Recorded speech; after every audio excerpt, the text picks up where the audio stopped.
This is the first time the British Museum is dedicating a show to the 3 millennia-old epic of the Trojan War, with the title Myth and Reality. This is perhaps one of the reasons that makes the Trojan War so intriguing. We are still discussing whether it actually happened or not. The story, passed down most famously through Greek poet Homer's Iliad and Odyssey, features some of the most fascinating gods, goddesses, and heroes of all time. But if you need to brush up on your mythology, here's a quick recap of the story. The three goddesses, Hera, Athene and Aphrodite, quarrel over a golden apple which is inscribed with the words, "For the most beautiful." Zeus, the king of the gods, doesn't want to judge in this quarrel. He doesn't want to upset any of the goddesses. So he asks the Trojan prince, Paris, to decide. Paris is having trouble deciding, so the goddesses bribe him. And Aphrodite offers him the love of the most beautiful woman in the world as her bribe. Well, this is Helen, and he can't resist. But Helen's already married to the Spartan king, the Greek king Menelaus. And Trojan Prince Paris steals Helen away from Menelaus, and that's what sparks this conflict.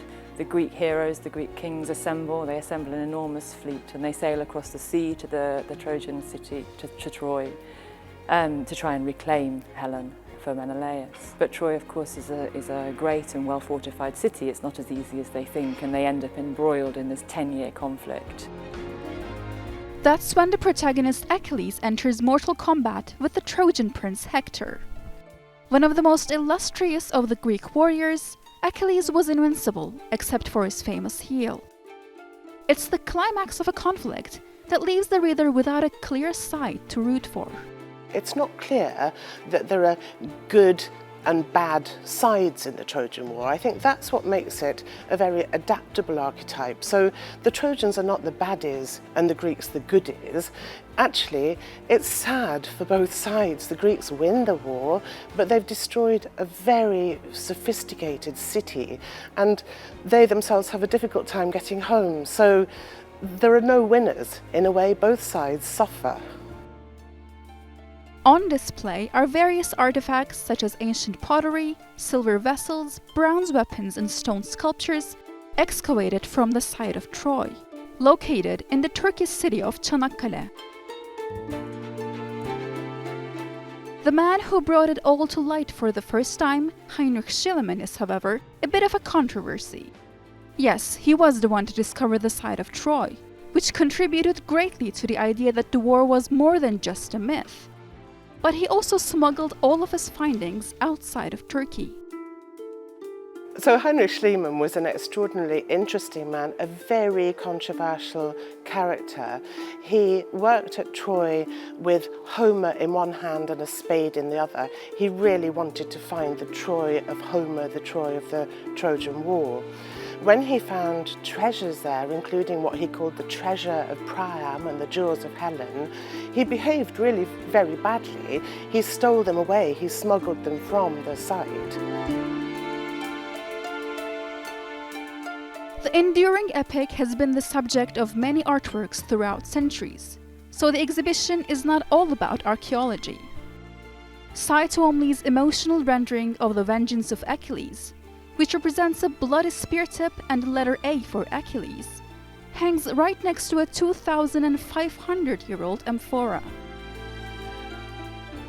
The poster of the 2004 film and contemporary graphic novels and manga are in the same hall as Rubens' depiction of the Wrath of Achilles. People still see themselves in the characters of the Trojan War. So they look at Achilles or Hector and think about heroism, the cost of being a hero, of being a combatant in the modern world. They look at Aeneas and Odysseus, the great travellers, and they think about journeys, forced migrations, journeys to find home again or to find a new home. These are themes that really still matter as much as they ever did. The women of the story are also given the recognition they deserve. After all, they make up half of the story.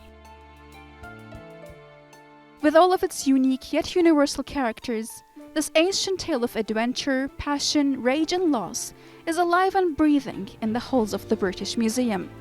offering a glimpse into the never-changing human condition. Hatice Meryem Gelgor, TRT World, London. Let's talk to Gillian Howell, who is an expert on the ancient history of Troy. Hi, Gillian. Thank you so much for joining us on Showcase today. So, Troy, is it myth or is it reality? I mean, this is of course, age-old question that has been answered many times before, but then is this exhibition putting anything new to the table? Troy, whether it's myth or reality, it's a great story, it's a great myth, but the archaeology says it's very much a reality.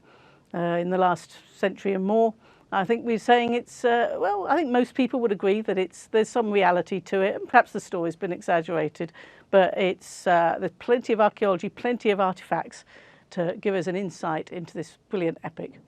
Mm-hmm. And is there something new we're seeing in this exhibition?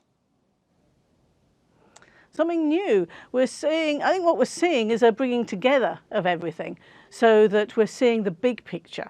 Because often, I've been to Troy many times, it's absolutely fantastic, and you've got your lovely museum with the sites, with the artifacts rather, and we study the literature. But to bring it all together, the items together, now that is fairly unique. It's to be able to bring things into one place and show people a lot at once, and to actually get that overall picture. Mm-hmm. And to put things side by side that haven't been side by side before. I mean, putting things together, showing different angles of Troy. I'm sure it's been done many times to an extent, of course. But why do you think this is, why do you think we are still